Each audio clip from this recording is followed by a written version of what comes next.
Hi, this is Helaman 11, part 2. My phone died, so we're going to start back in 21 where I left off. So the church did spread throughout the face of the land, and the more part of the people, both the Nephites and Lamanites, did belong to the church of God.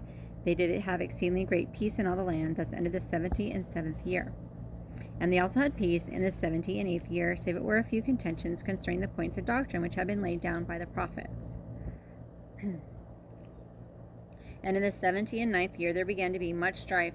But it came to pass that Nephi and Lehi and many of their brothers who knew concerning their true points of doctrine, having many revelations daily, therefore they did preach unto the people, insomuch that they did put an end to all their strife in that same year. And in the 80th year of the reign of the judges over the people of Nephi, there were a certain number of the dissenters from the people of Nephi, who some years before had gone over to the Lamanites, and had taken upon themselves the name of the Lamanites, and also a certain number who were real descendants of the Lamanites, being stirred up to anger by them, or by the dissenters. Therefore they commenced a war with their brothers. They did commit murder and plundering. Then they would retreat back to the mountains and into the wildernesses and into their secret hiding places, hiding themselves that they could not be discovered, receiving daily an addition to their numbers, inasmuch as they were dissenters that went forth to them. And thus in time, yea, even in the space of not many years, they became an exceedingly great band of robbers. They did search out all of the secret plans of Gadianton, and thus they did become robbers of Gadianton. Now behold, these robbers did make great havoc, even among the destructions among the people of Nephi, and also among the people of the Lamanites. It came to pass that it was expedient that there should be a stop put to this work of destruction. Therefore they sent an army of strong men into the wilderness and upon the mountains to search out this band of robbers and to destroy them. But behold, it came to pass that in that same year they were driven back to their own lands, and thus ended the 80th year of the reign of the judges over the people of Nephi.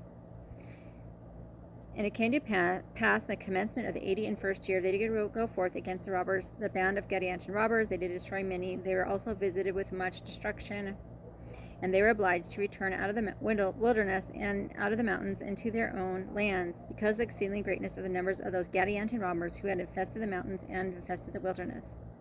And it came to pass, thus ended this year, and the Gadianton robbers did increase and wax strong, insomuch they did defy the whole entire armies of the Nephites and also the armies of the Lamanites.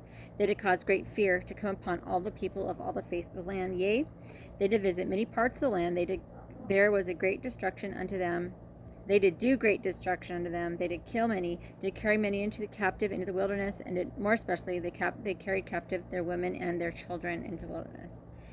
So the Gadianton robbers took the Nephites and Lamanites women and their children into the wilderness and kidnapped them. And who knows, raped them, pillaged them, killed them. Who knows what they did to them, doesn't say. I'm sure they probably raped them and killed them. That's what they usually do, unfortunately.